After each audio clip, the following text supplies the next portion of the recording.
पाहता लोचनी रूप पाहता लोचनी रूप पाहता लोचनी रूप पाहता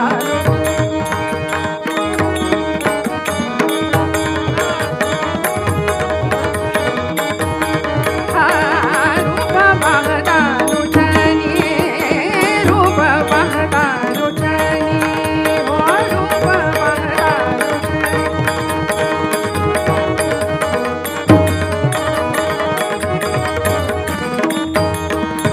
सुख झाले हो सुख झाले सुख झाले हो सुख झाले सुख झाले हो साजणी तो हा विठ्ठल वरवा तो हा विठ्ठल वरवा हा विठ्ठल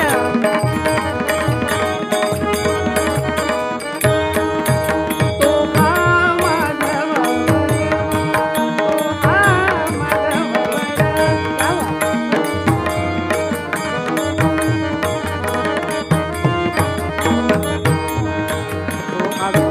वरवा तो हा माधव वरवा तो हा विठ्ठल वरवा तो हा विठ्ठल वरवा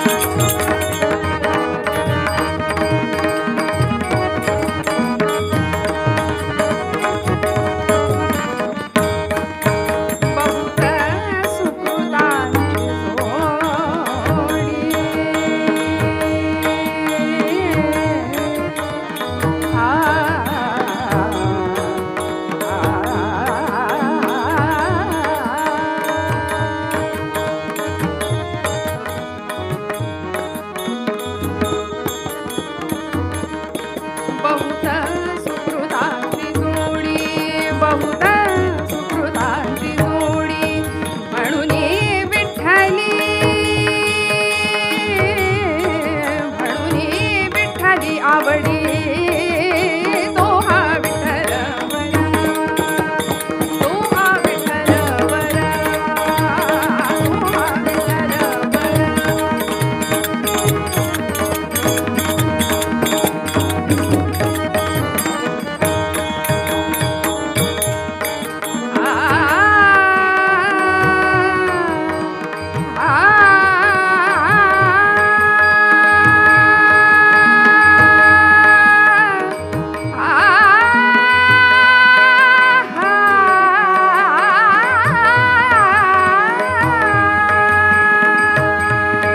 सर्व सुखाचे आगर सर्व सुखाचे आगर सर्व सुखाचे आगर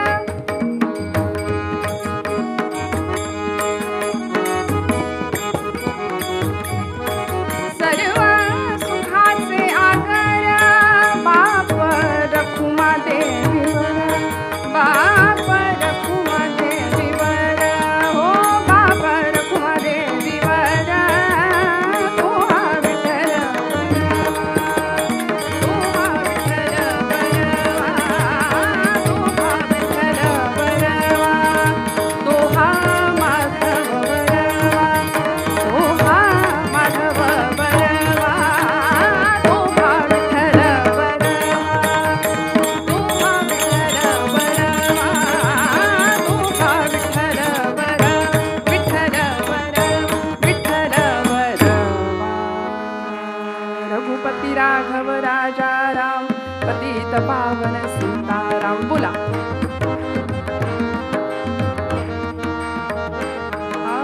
रघुपती राघव राजा राम पतित पावन सीताराम बोला बोला सगळ्यांचा आवाज द्या रघुपती राघव राजा राम पतित पावन सीताराम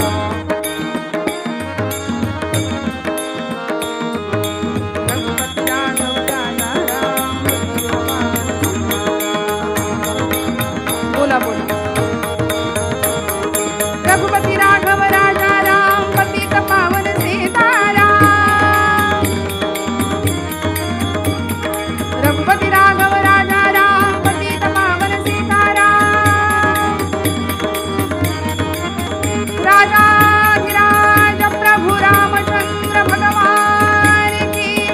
महारुद्र हनुमान की जय जय रघुवीर समर्थ देवर्षी नारद महाराज की जय जय जय रघुवीर।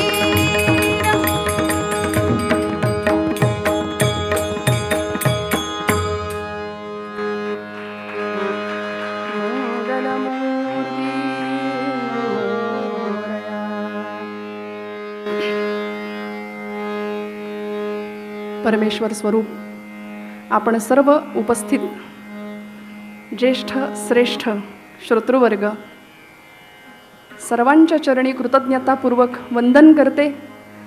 प्रत्येकाच्या हृदयस्थ असलेल्या परमात्म्याला अत्यंत श्रद्धाभावाने नमस्कार करते। श्रोते तुम्ही महेशाची या मूर्ती, मी दुबळा अर्चितसे भक्ती, बोल जरी गंगावती तरी स्वीकार आल की। या ज्ञानोबारायांच्या उक्तीप्रमाणे परब्रह्म स्वरूप महेश स्वरूप असलेले आपण सर्व बहुश्रुत श्रोतृवर्ग, त्यात कोथरूडमधल्या पुण्याई सभागृहात मी कीर्तनाला उभी आहे याची मला जाणीव आहे। त्यामुळे एक श्रोता हजारो श्रोत्यांचं काम करतो। गंगेच्या पाण्यात उभं राहावं आणि सूर्याला अर्घ्य द्यावं, त्याप्रमाणे ही ज्ञानाची गंगा माझ्या समोर आहे। त्यामुळे सुरुवातीलाच माऊली म्हणतात, जे जगा धाकुटे होई जे तै जवळी क माझी, ते धाकटं पण आपलं मला घ्यायला कायम आवडेल। आपल्या सगळ्यांचे आशीर्वाद मागते आणि निरूपणाला सुरुवात करते। आजचा दिवस महान आहे, आजचा क्षण सुंदर आहे। आपण सर्व गुणीजन जाणते श्रोते माझ्या समोर आहात। मी असं समजते माझ्यापेक्षा वय, अनुभव आणि ज्ञान सर्वतोपरी आपण श्रेष्ठ आहात। त्यामुळे आपल्या सगळ्यांच्या आशीर्वादासाठी इथे उभी आहे। कीर्तनाच्या साथीसाठी उपस्थित असलेले आमचे चारही साथीदार मनापासून सगळ्यांच्या चरणी कृतज्ञतापूर्वक वंदन करते। अनेक कीर्तनकारांना वाजवणारी साथीदार, अनेक गायक कलाकारांना वाजवणारी ही मंडळी आहेत, साथ करणारी ही माणसं आहेत। आणि आज माझ्या परम भाग्याने अशी साथ माझ्या वाट्याला आली आहे। ज्यांच्या निमित्ताने आपण सगळे इथे आलोत ते निमित्त आणि त्या निमित्ताबद्दल बोलायला थोडंसं मला शब्द एकत्र आणावे लागतील। खरं तर त्याकरता त्रास काही होणार नाही, ते शब्द आपोआप येतील, कारण इतकी संवेदना इथे आहे, इतकी भावपूर्णता इथे आहे। परम आदरणीय सौभाग्यवती शुभदा काकू नातू यांच्या माध्यमातून खरं तर, आणि नियोजन काय असावं, कशा पद्धतीने कलाकाराला एखाद्या संपर्क साधावा आणि कशा पद्धतीने अपडेट ज्याला मराठीमध्ये म्हणतात राहावं, कायम विसर नाही पडला पाहिजे समोरच्या माणसाला। 15 तारीख ठरलेली आहे, म्हणजे इतकं सुंदर आणि प्रेमानी मायेनी अगदी जेव्हा पहिला फोन आला त्या दिवसापासून ते आजपर्यंत या कार्यक्रमासाठी त्यांची असलेली तळमळ मी अनुभवतीये, मी पाहतीये। LIC कॉलनी परिसर महालक्ष्मी मंडळ या मंडळातर्फे आयोजित असलेला होऊ घातलेला हा कार्यक्रम, या कार्यक्रमामध्ये सगळ्यांच्या नावाचा उल्लेख करणं मला अशक्य आहे, पण काकू ज्यांना श्रेय देतात अशी बेडेकर सर्व मंडळी, काकू बेडेकर काकू हजर आहेत। आणि आपण सर्व ज्येष्ठ श्रेष्ठ श्रोतृवर्ग मनापासून सगळ्यांच्या हृदयस्थ परमात्म्याला वंदन करते। बहुत लोक मेळवावे एक विचारे भरावे, ही समर्थांची उक्ती आहे आणि या उक्तीला अगदी साजेसं असं या मंडळाचं काम आहे। अष्टमीची महालक्ष्मीची पूजा आणि त्या पूजेच्या निमित्ताने विषयसुद्धा आजचा त्या पद्धतीनेच निवडला आहे। दिवसही सुंदर निवडला आहे काकूंनी आणि आपल्या सगळ्यांच्या आशीर्वादाने सेवेला प्रारंभ करते। एकदा जय जयकाराचा आवाज माझ्यापर्यंत पोहोचू द्या। निरूपणाचा अभंग, निरूपणाचा श्लोक म्हणते मी, समर्थ रामदास स्वामींचा मनोबोधातला अत्यंत सुंदर सर्वांच्या परिचित पाठांतरातला 8व्या क्रमांकाचा श्लोक आहे। त्या श्लोकावर थोडा वेळ निरूपण आणि मग साजेशी दृष्टांत स्वरूपामध्ये आपण जी कथा आज पाहणार आहोत, ती कथा जी की सगळ्यांना माहिती आहे, पण तरीसुद्धा सगुण चरित्रे परम पवित्रे सादर वर्णावी, ऐसी कीर्तन मर्यादा हो संतांच्या घरची। पुन्हा पुन्हा त्याच कथा आम्ही गातो, ऐकतो, त्यावेळी आमची भाववृत्ती तयार होते, तिथपर्यंत आम्ही जातो, पोहोचतो, तो भाव तयार होतो हृदयात। हा आनंद घ्यायला आपण सगळे इथे जमलेला आहात। सगळ्यांना वंदन करते आणि समर्थांच्या श्लोकांनी निरूपणाला सुरुवात करते. एकदा जय जयकार ठणकावून करा. जय जय रघुवीर भारत माता की. हा आवाज शेवटपर्यंत असा राहील याची अपेक्षा मी ठेवते बरं आपल्या सगळ्यांकडून. कारण 5 वाजल्यापासून आपण सगळे इथे बसलेले आहात. बराच वेळ घड्याळ पुढे सरकलंय तरी सुद्धा माझ्या हातात असलेला जो वेळ आहे थोडंसं मागे पुढे होतं, मागे नाही पुढेच जातं, पण आपण सांभाळून घ्याल अशी खात्री आहे. अगदी कंटाळा येईल इथपर्यंत नाही करणार. सा धनी सा ग म धनी धा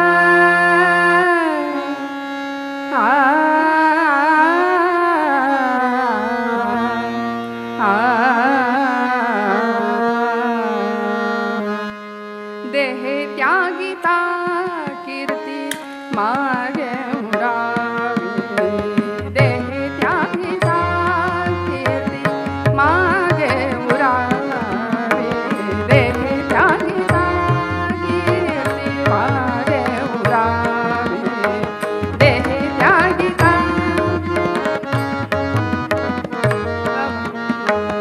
देहे त्यागिता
Dani, tunde,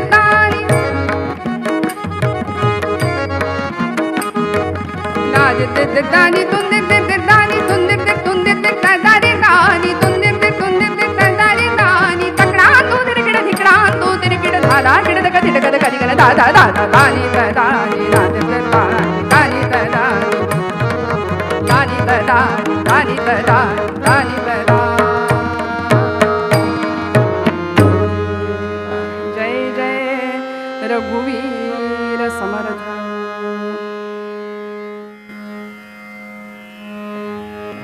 कीर्तनातली साथ. एकटा कीर्तनकार काही करत नाही, ही साथ सगळं कीर्तन पुढे नेत असते. आणि ही मंडळी ज्या पद्धतीने आज मला सांभाळून घेत आहेत, वाजवत आहेत, रंगदेवता कधीतरी प्रसन्न होते. आणि परम आदरणीय आज तबल्याच्या साथीला उपस्थित असलेले आमचे मिलिंद सर ताईवाडे, मी नेहमी असे त्यांची ओळख करून देताना सांगते की ते माझे सर तर आहेतच, SNDT कॉलेजला ते स्वतः तबला शिक्षक म्हणून आहेत तिथे. आणि हरिभक्तीपरायण राष्ट्रीय कीर्तनकार आमचं गुरुस्थान चारुदत्त बुवा आफळे यांचा कायम उजवा हात, कायम तबल्याच्या साथीला असलेले, वेळ काढून आज ते माझ्या साथीला इथं उपस्थित आहेत. पखवाजच्या साथीला आपले प्रसाद दादा. आणि इकडची साथ आपण सगळ्यांनी जशी मगाशी ओळख करून दिली तशी माझ्या घरची आहे. स्वतः उत्तम कीर्तनकार, अनेक कीर्तनकारांना साथी करणार आहात. आणि मी नेहमी सांगते तसं प्रपंचातही आणि इथेही दोन्हीकडे सांभाळण्याचं काम. त्यामुळे सगळ्यांचे आशीर्वाद मागते. समर्थ रामदास स्वामींचा इकडे राहिलं सागर दादा आमचे, सूरज दादा, मनापासून त्यांनाही वेगळा नमस्कार करते. कारण ही बाजूसुद्धा सांभाळणं खूप महत्त्वाचं आहे. आणि आज प्रथम परिचय झाला आणि आज अत्यंत हौसेने ते बसलेत. मनापासून त्यांनाही वंदन करते. घरोघरी जावं भिक्षा मागावी, कुग्रामे अथवा नगरे पहावी घरांची घरे, भिक्षा मिसे लहान थोरे परीक्षून सोडावे. खनाळा माझी राहे तेथे कोणीच न पाहे, अशा ठिकाणी जाऊन राहावं. उत्सव करायला सांगावं आणि दास डोंगरी राहतो, यात्रा देवाची पाहतो. लोकजीवनाचं, लोकशिक्षणाचं अद्भुत असं काम ज्या एका जाणत्या द्रष्ट्या संतांनी अलीकडच्या काळामध्ये केलं, असे पंचप्राणांपैकी एक प्राण असलेले, कारण ज्ञानमूर्ती ज्ञानदेव, नाममूर्ती नामदेव, भक्तिमूर्ती तुकोबाराय, शांतीमूर्ती एकनाथ महाराज आणि शक्तिमूर्ती समर्थ रामदास स्वामी महाराष्ट्राचे पंचप्राण आहेत. बहिणाबाईंनी आपल्या या धर्ममंदिराच्या विकास प्रक्रियेची यात्रा काही शब्दांमध्ये सांगितली, अभंग प्रसिद्ध आहे. संत कृपा झाली इमारत फळा आली. धर्ममंदिराची इमारत उभी राहिली आणि ती इमारत बांधणारे असे भक्कम होते. पायाच 12व्या शतकात इतका भक्कम घातला होता ज्ञानराजांनी. त्या भक्कम पायावरती उभी राहिलेली इमारत पुढे नामदेवांनी विस्तार केला. नाथांनी खांब दिला, जनार्दन एकनाथ खांब दिला भागवत. तुकोबाराय त्या धर्माचे कलश, धर्ममंदिराचे कळस म्हणून शोभले आणि त्या कळसावर भगवी पताका फडकवण्याचं काम समर्थांनी केलं. क्षात्र तेजाची, हिंदू धर्माची, मृतप्राय असलेल्या समाजामध्ये चिरंतन संजीवनी पेरण्याचं काम समर्थांनी ज्या काळामध्ये केलं, तो काळच इतका विलक्षण होता की आता हातात टाळ घेऊन बसायचं नाही, आता मंदिरामध्ये फक्त भक्ती करत बसायचं नाही, म्हणून दैवत सुद्धा निवडलं उपास्य, ते म्हणजे प्रभू रामचंद्र, ज्यांच्या हातामध्ये शस्त्र आहे. आणि खरं तर आमच्या सगळ्याच देवतांच्या हातात शस्त्र आहे. मगाशी काकूंनी बोलता बोलता खूप छान मुद्दा मांडला की घरात अशा आता वस्तूच राहिल्या नाहीत की वेळ आली तर त्याचा शस्त्र म्हणून उपयोग करावा. सावरकरांचं प्रसिद्ध वाक्य आहे, शस्त्र पाप ना स्वयेची, शस्त्र पुण्य ना स्वये, इष्टता अनिष्टता त्यास हेतूनेच ये. रावणाच्या हातात शस्त्र होतं, रामांच्या हातात शस्त्र होतं, पण आपण पूजा करतो ती कोदंडाची, प्रभूंच्या. त्यामागचा हेतू काय आहे? त्यामुळे खऱ्या अर्थी देश जागृत करावा, उत्तिष्ठत जागृत या उपनिषदाच्या प्रमाणानुसार मृतप्राय समाजामध्ये संजीवनी देण्याचं काम या संतांनी केलंय. ज्या काळामध्ये ज्ञान कलंकित झालेलं आहे, शौर्य भयभीत झालं होतं, तारुण्य दिशाहीन झालेलं आहे, वार्धक्य निराधार झालं होतं, चारित्र्याची होळी पेटत होती. त्या होळीत आमचीच माणसं आमच्याच माणसांना टाकून शिमगा साजरा करत होती. आणि अशा वेळी सर्व संघाचा परित्याग केलेला हा महात्मा समाज स्वास्थ्याचं संजीवन कुठं मिळतंय का म्हणून करचळत होता, अंतर्बाह्य तळमळत होता. घरादारावर तुळशीपत्र ठेवलं आणि बाहेर पडले. अगदी 10-12व्या वर्षी लग्नाच्या बोहल्यावरून पळ काढला. स्वतः सावध झाले, जगाला सावध करायला बाहेर पडले. तळमळीने जगाला सांगितलं, अरे घटिका गेली, पळे गेली, तास वाजे झणाना, आयुष्याचा नाश होतो, रामकारे म्हणाना. म्हणून जांबेतलं छोटस गाव, मराठवाड्यातलं ते छोटस गाव जांब नावाचं, जांब समर्थ, लहानपणी अचानक घरातनं नाहीसा झालेला नारायण, 5 वर्षाचं वय, संध्याकाळ सगळी मुलं घरी येतात, माझा नारोबा अजून कसा येत नाही म्हणून काळजाचा ठोका चुकतो माऊलीचा, राणूबाईंचा. आणि नारायणा कुठे गेलास रे, कुठे गेलास म्हणून सगळीकडे शोधायला निघाल्या. व्यायामशाळा, नदी काठ, मारुती मंदिर, सगळीकडे शोधलं, कुठेच मिळेना. थकून घरी आल्या. शेजारची माणसं येऊन सांगायला लागली, राणूबाई काळजी करू नका, आमचे हे गेलेत नारोबाला बघायला. ह्या पूर्वीचा काळ बरं का, आता आम्ही कुणाच्या घेण्यात नाही, देण्यात नाही. पण लगेच सगळे जमा झाले. गावातली माणसं मशाली घेऊन शोधायला गेली, कुठेच सापडेना. एक क्षण असा आला, अंधार वाढत चालला. सुनबाईंनी सांगावं, सासूबाई स्वयंपाकासाठी थोडं सरपण आणून देता का म्हणून अडगळीच्या खोलीत गेल्या. ठाणवई होती हातात. त्या मंद धुसर प्रकाशात अचानक भिंतीवर एक आकृती दिसली. काळजात धस्स झालं. समोर पाहिलं, नारोबा तिथं बसला होता. जवळ गेल्या, हलवलं, नारायणा अरे काय झालंय तुला, काय झालंय, डोळे उघड. झोपलाय म्हणावं तर डोळे अर्धे उघडे होते, जागाय म्हणावं तर डोळे अर्धे मिटलेले होते. अर्धोन्मिलित नेत्र आहे, निश्चल मंद श्वासोच्छ्वास चालू आहे. पाणी मारलं तोंडावरती, बाहेर आणलं. नारोबा काय करत होतास. आणि 5 वर्षाचं लेकरू उत्तर देतं, आई आई चिंता करीतो विश्वाची. वयाच्या 5व्या वर्षी विश्वाची चिंता करावी, राष्ट्रकारणाची चिंता करावी, हे अद्भुत सामर्थ्य फक्त समर्थांच्या ठिकाणी होतं.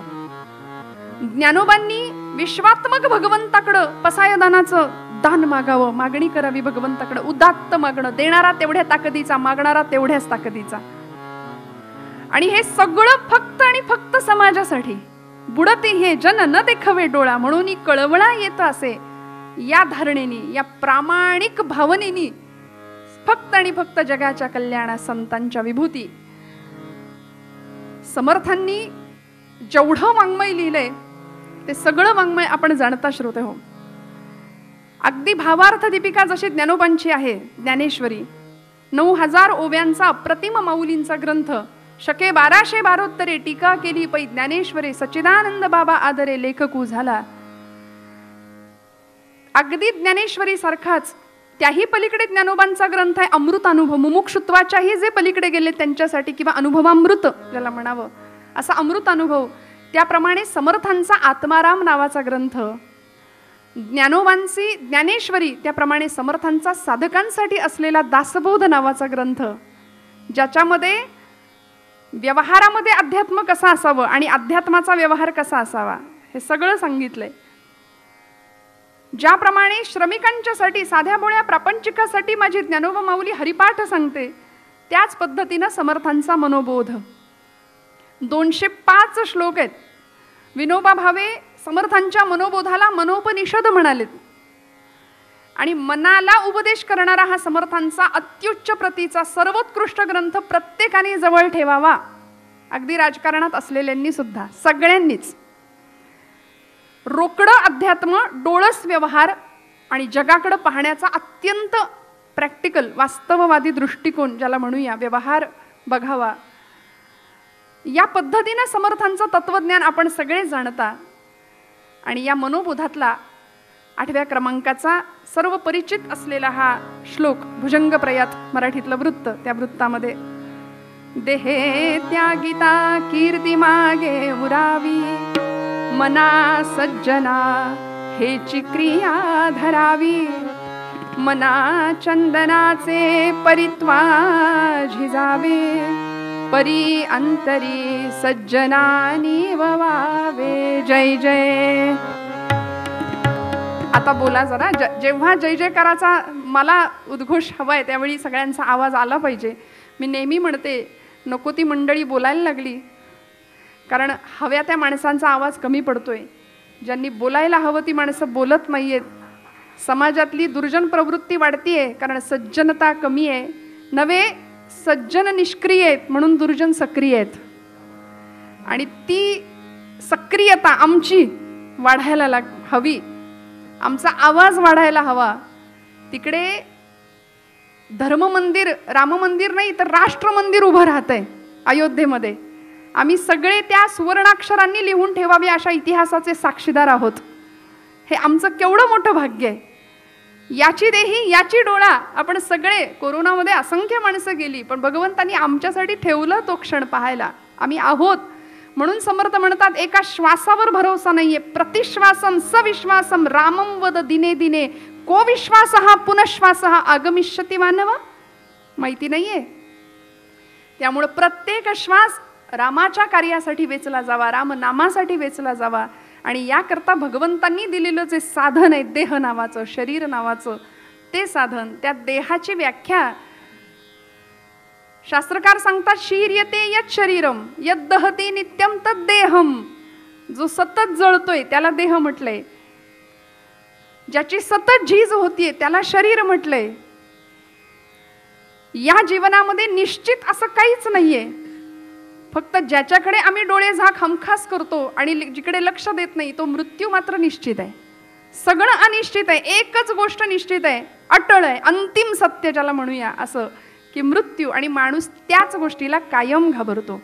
म्हणून महाभारतामध्ये यक्षराजांनी धर्मराजाला विचारलं होतं ना जगातलं सगळ्यात मोठं आश्चर्य काय. त्यावेळी धर्मराज उत्तर देतात, युधिष्ठिर उत्तर देतात की या जगामध्ये मृत्यू ही गोष्ट अटळ आहे हे मनुष्याला माहीत असतं तरी सुद्धा म्हणाले मनुष्य मृत्यूला घाबरतो. हे सगळ्यात मोठं आश्चर्य आहे.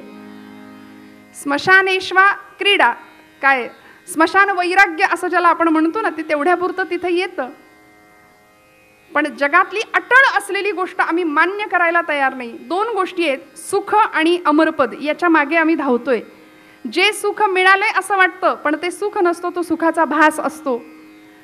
त्या भ्रमातच आम्ही इतक्या आनंदात असतो आणि मग कुठेतरी कधीतरी असा दुःखाचा डोंगर कोसळतो. समर्थ म्हणाले सुख सुख पाहता आहे दुःख ठाकून आले. म्हणून समर्थांनी करुणा भाकली रामाला. विषयजनित सुखे सौख्य होणार नाही तुझ विण रघुनाथा बोखटे सर्व काही. भजन रहित रामा सर्वही जन्म गेला स्वजन जनधनाचा व्यर्थ म्या स्वार्थ केला. रघुपती मती माझी आपुरीशी. किती सुंदर मागणं मागाव, किती उदात्त मागणं आहे बघा ना तुम्ही. ही करुणा किती सुंदर समर्थ भागतात. मला असं वाटतं भगवंतांनी नरदेह उत्तम दिलाच पण या नरदेहाचं सार्थक अध्यात्मशास्त्रातली एक पदवी संत आम्हाला सांगतात. आयुष्याच्या साधने सच्चिदानंद पदवी घेणे ही अध्यात्मशास्त्रातली श्रेष्ठ अशी पदवी घेण्या इतकी सार्थकता या नरदेहाची आहे. पशुदेही नाही गती समर्थ म्हणतात. या नरदेहीच प्राप्ती परलोकाची.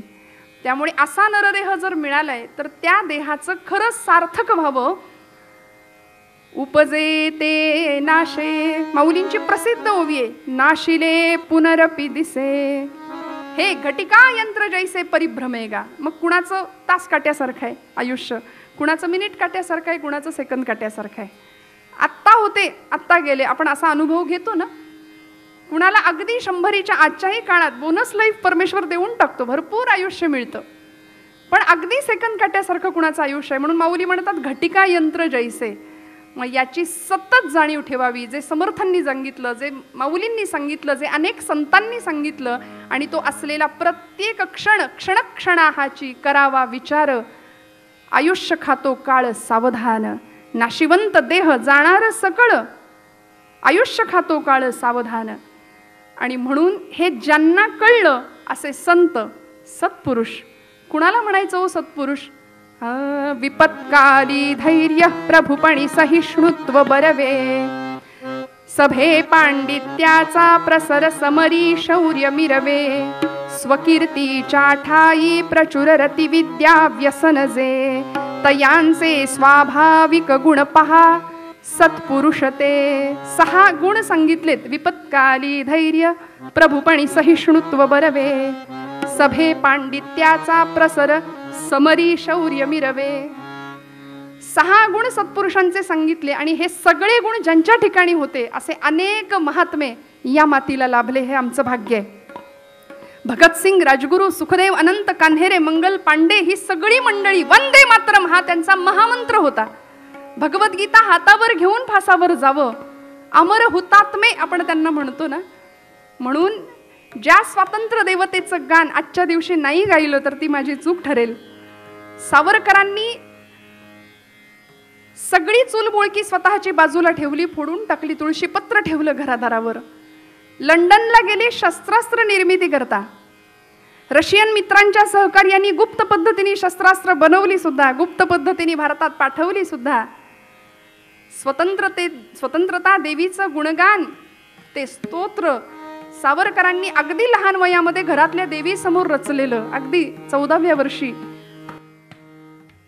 जयोस्तुते जयोस्तुते श्री महान्मंगले शिवास्पदे शुभदे, स्वतंत्रते भगवती त्वामहं यशोयुतां वन्दे, यशोयुतां वन्दे. जयोस्तुते जयोस्तुते.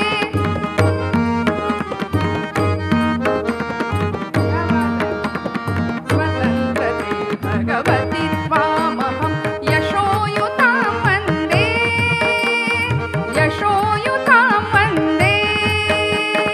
राष्ट्राचे चैतन्य मूर्त तू नीती संपदाची, स्वतंत्रते भगवती श्रीमती राज्ञी तू त्यांची, परवशतेच्या क्रमात तुझी आकाशी होशी, स्वतंत्रते भगवती, स्वतंत्रते भगवती चांदणी चमचम लखलखशी, वंदे त्वामहं यशोयुतां वन्दे, यशोयुतां वन्दे, वन्दे वन्दे. भारत माता की. ज्या सावरकरांची उडी विश्वविख्यात ठरली, 2 उड्या जगात प्रसिद्ध आहेत. एक जमिनीवरून समुद्रावरून लंकेच्या दिशेने घेतलेली आणि दुसरी उडी जहाजातून समुद्रात घेतलेली. दोन्हीही आपल्या आईसाठीच घेतल्या होत्या. एक होती ती लंकेमध्ये असलेल्या सीतामाईसाठी, जानकी आईसाठी, आणि एक होती आजारी असलेल्या मातृभूमीसाठी, पारतंत्र्यात असलेल्या मातृभूमीसाठी. म्हणून ज्यावेळी भारतात खटला चालला त्यावेळी विचारावं कोर्टामध्ये, तुम्हाला भीती नाही का वाटली? भीती नाही का वाटली? समर्थांचं तत्वज्ञान, गीतेचं तत्वज्ञान ही मंडळी जाणत होती. देहे त्यागिता कीर्ती मागे मुरावी. त्यावेळी सावरकरांनी उत्तर द्यावं, नैनन छिंदंती शस्त्राणी नैनन दहती पावकः, न चैन क्लेदयन्ति आपो न शोषयति मारुतः. मी गेलो तरी माझा आत्मा अमर आहे. देहे त्यागिता कीर्ती मागे उरावी, मना सज्जना हेची क्रिया धरावी. जे सतत झिजणारे त्याला शरीर म्हटलंय ना. असं तसंही ते संपणारच आहे. मग जर झिजलंच नाही, आणि खरं सांगू श्रोते हो, जे झिजतं त्याला सुगंध प्राप्त होतो. जे झिजत नाही ते कुजून जातं आणि अर्थात त्याला दुर्गंध आहे. म्हणून चंदनाला झिजण्याचा गुण आहे ना, त्याच्याकडे त्यागाचा स्पर्श आहे चंदनाला. म्हणून असा त्याग ज्याच्याकडे, त्याला भगवंत डोक्यावर घेतो. म्हणून तो चंदन कपाळावर मिरवतो माझा पांडुरंग परमात्मा. ज्याला त्यागाचा स्पर्श आहे, ज्याला झिजणं माहितीये, ज्याला कायम तळमळ आहे, असे महापुरुष, सत्पुरुष, या सगळ्यांच्या प्रती आमच्या मनामध्ये आज या क्षणाला काय भावना आहे? मला असं वाटतं आपण सर्व एका विशिष्ट वयाची मंडळी आहात की ज्यांनी जुनी पिढी नवी पिढी सगळी पाहिलेली आहे. पण आज आमच्या नव्या पिढी पुढे सगळा अंधार आहे. काय भविष्य आहे? हे देहे त्यागिता कीर्ती मागे उरावी हे तत्वज्ञान त्यांना कधी रुचणार पचणार? कारण व्यसन आणि फॅशन या सगळ्याच्या आहारी आम्ही गेलो. स्वामी विवेकानंदांनी तारुण्याचे 3 तकार सांगितले होते: तेजस्विता, तपस्विता आणि तत्परता. हे ज्याच्याकडे तो तरुण, वयाचं बंधन नाही. म्हणून रामकृष्ण परमहंस काय, ज्यावेळी स्वामी विवेकानंद म्हणतात की मी निर्विकल्प समाधीमध्ये किती आनंदित आहे गुरुजी, वा वा, का बरं स्पर्श माझा काढून घेतला तुम्ही? त्यावेळी म्हणाले, मूर्खा, हेच मला नको आहे. अरे तू कोण समजतो स्वतःला? हे परमहंसांचे शब्द आहेत स्वामीजींसाठी. तू तर एक क्षुद्र किडा आहेस. ही सुखाची गुरुकिल्ली मी तुला एवढ्यात नाही देणार. ही सुखाची गुरुकिल्ली माझ्याकडे मी ठेवणार आहे, वेळ आल्यावर तुला देईन. तिथे जीवनाचं सूत्र दिलं, अध्यात्माचं सूत्र दिलं, आत्मनो मोक्षार्थम पण जगद्हितायच. शिवभावे जीव सेवा हे अध्यात्म सूत्र दिलं. तुला सगळं करायचंय, ही सुखाची गुरुकिल्ली मी तुला देणार आहे, निर्विकल्प समाधीचा अनुभव तू घ्यायचा आहे. पण वेड्या, भारतासारख्या देशामध्ये कोट्यावधी जनता दारिद्र्यामध्ये दुःखामध्ये खितपत पडलेली असताना आपण समाधीमध्ये रममाण होणारे तरुण संन्यासी मला नकोत. म्हणून स्वामीजी सुद्धा पुढच्या काळामध्ये ज्यावेळी रामकृष्ण संघाचं कार्य चालवायचे त्यावेळी मला पोलादी स्नायूंचे बळकट तरुण हवेत असं सांगितलं होतं. स्वामीजींनी मागणी केली होती की मला पोलादी स्नायूंचे निरोगी तरुण हवेत. मी म्हटलं आज तारुण्याची ही व्याख्या आहे, तेजस्विता, तपस्विता आणि तत्परता. पण दुर्दैवाने आजचा तरुण संध्याकाळ झाली की धरून आणावा लागतोय. ही वाईट अवस्था आहे. व्यसन, फॅशन घरामध्ये जर यांच्या बघितलं तर कधी कधी आमचे गुरुजी फार सुंदर सांगतात, कपड्यांपेक्षा माणसांपेक्षा उंदरं जास्त आहेत की काय, असं लोकांना वाटावं. मी का असं म्हणाले, ठिकठिकाणी जुना काळ होता, आपण सर्व त्या पिढीचे आहात. जरा कुठे काही फाटल्यासारखं दिसलं एखादं वस्त्र की आपण लगेच तिथे टीप मारावी. हो ना, त्याला एक शब्द आहे आपल्याकडे, वा. आता तो शब्द काय गेला, तो काळाच्या ओघात निघून गेला. रफू करायचे जुनी मंडळी. पण आता मुद्दाम फाटलेली कपडे ब्रँडेड म्हणून समाजासमोर येत आहेत. वेशभूषेपासून केशभूषेपर्यंत सगळं सांगायची गरज आहे. आणि या काळामध्ये मला असं वाटतं शुभदाताईंसारखं काम करणारी मंडळी जर पुढे येतील, तिथे देव, देश, धर्म टिकल्याशिवाय राहणार नाही. तिथे संस्कृतीचा खरा उद्गार झाल्याशिवाय राहणार नाही. नाहीतर आजूबाजूला आपण सगळीकडे मर्यादेपलीकडचं जीवन अनुभवतोय. श्रोते हो, महालक्ष्मीच्या या पूजेच्या निमित्ताने, अष्टमीची ती जी पूजा आपण सगळी मंडळी करताय, त्या निमित्ताने तिचं खरं रूप आपल्या समोर येतंय. ती लक्ष्मी, ती जगदंबा, ती दुर्गा, ती काली, महालक्ष्मी, महासरस्वती आणि महाकाली या 3 रूपांमध्ये नवरात्रीमध्ये आहे की नाही? आपण सगळे ते महत्त्व जाणता, सप्तशतीचं पठण करता, श्रीसूक्त म्हणत असाल. पण या काकूंचं याही बाबतीत खूप मोठं काम आहे. पौरोहित्य म्हणा किंवा यासारखी स्तोत्र, त्याबद्दलचं लिखाण. मग हे सगळं आपण जर करत असाल तर आज आमच्या नंतरची किंवा आमच्या वयाची काही मंडळी आज समाजामध्ये जी आहेत, नवरात्र आलं की 10 दिवस आधीपासून आज कुठला रंग, उद्या कुठला रंग, याकडे जे काही आमचं मस्त लक्ष असतं. आणि मग कपाटामध्ये नसली तर ती विकत आणू, पण त्या दिवशी तीच रंगाची साडी आम्ही नेसू. मी चुकत नसेन तर आमच्या कुठल्याही धर्मग्रंथात, धर्मशास्त्रात, पुराणात असं कुठेही लिहिलेलं नाहीये की देवीने अमुक दिवशी अमुक साडी नेसली होती म्हणून, अमुक रंगाची. अहो, रक्तानी माखलेली देवी 9 दिवस 9 रात्र महिषासुराचा निपात करण्याकरता निघालेली ती जगदंबा, दुर्गा, काली, महाकाली, लाळ लाळ लाळ करणारी तिची ती जीव स्वामीजींनी पाहिली दक्षिणेश्वरला. रुंड मुंड माला गळ्यामध्ये घातलेली ती देवी, कुठं तिला सवड होती या सगळ्याची मला सांगा. पण या सगळ्या उत्सवांमध्ये असा पराक्रम आम्ही शिकावा हे डोक्यात जरा सुद्धा न येता लिंबू चमच्यातनं असा काय पराक्रम आमची पोरं शिकणार आहेत? बघा तुम्ही कुठल्याही सोसायटीचा गणेश उत्सव मंडळ बघा, नाहीतर कुठल्याही मंडळाचा एखादा उत्सव बघा, लिंबू चमचा असा काय त्या स्पर्धेतनं आमची पोरं पराक्रम शिकणार आहेत मला सांगा. म्हणून लाठीकाठी प्रशिक्षण असेल.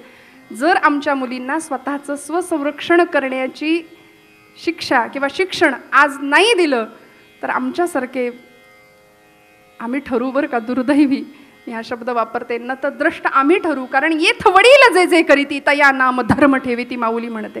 म्हणून मोठ्या माणसांवर फार मोठी जबाबदारी असते. कुणी नाही ऐकलं तरी आपण बोलतच राहायचं. एखादी आजी म्हणते नाही ऐकत, काय करायचं? आपण आपलं कर्तव्य करत राहायचं, पर्याय नाही. आज समाजामध्ये मी म्हटलं सगळीकडे मर्यादेपलीकडचं जीवन दिसतं ना. घरातली 80 वर्षाची आजी काहीतरी नातीला सांगत असते आणि नात म्हणते तू गप्प बस, तुला काही कळत नाही. आणि घरातली सगळी मंडळी हसतात, कौतुक करतात, काय मुलगी माझी हुशार आहे. मग तिथेच जर आम्ही तिला जाणीव दिली की बाई ग, धर्माचं शिक्षण जर नाही घेतलंस आत्ता, हे मुलींच्या बाबतीत नाही मुलांच्याही बाबतीत, योग्य वेळी योग्य वयात जर धर्मशिक्षण तुला नाही मिळालं तर हे जे लव जिहादचं संकट धर्माभोवती घोंगावतंय भारताभोवती, आज ते तुमच्या माझ्या उंबऱ्यापर्यंत आल्याशिवाय राहणार नाही. आणि त्याही वेळी आम्ही जर असे निष्काळजी असू तर मग आमच्यासारखे दुर्दैवी आम्ही आहोत, आमच्यासारखे अभागी आम्ही आहोत. सावरकरांना घेता आलं असतं उत्तम बंगला, जमीन, गाडी, भेळपुरी चौपाटीवर जाऊन खाता आली असती, उत्तम सगळं करता आलं असतं, बॅरिस्टर घेऊन आले असते. पण ते इंग्रजांशी एकनिष्ठ राहा या एका शब्दापोटी झुगारून दिली. नाही म्हणाले आईला विकून पदवी घेऊ की काय तुझ्याकडून, म्हणून पदवी नाकारली आणि आले भारतामध्ये. या सगळ्यांचं गुणगान करण्याचा हा दिवस. लोकमान्य टिळक असतील, सावित्रीबाई फुले, महात्मा ज्योतिराव फुले, ही सगळीच मंडळी असतील श्रोते हो, या सर्वांनी समर्थांचं तत्वज्ञान अंगी बाणवलं होतं. देहे त्यागिता कीर्ती मागे उरावी, म्हणून त्यांचं गुणगान आज आम्ही गातो, त्यांचे पोवाडे आज आम्ही गातो. जन्मले तेच जगती, जन्मले तेच जगती, जन्मले तेच जगती.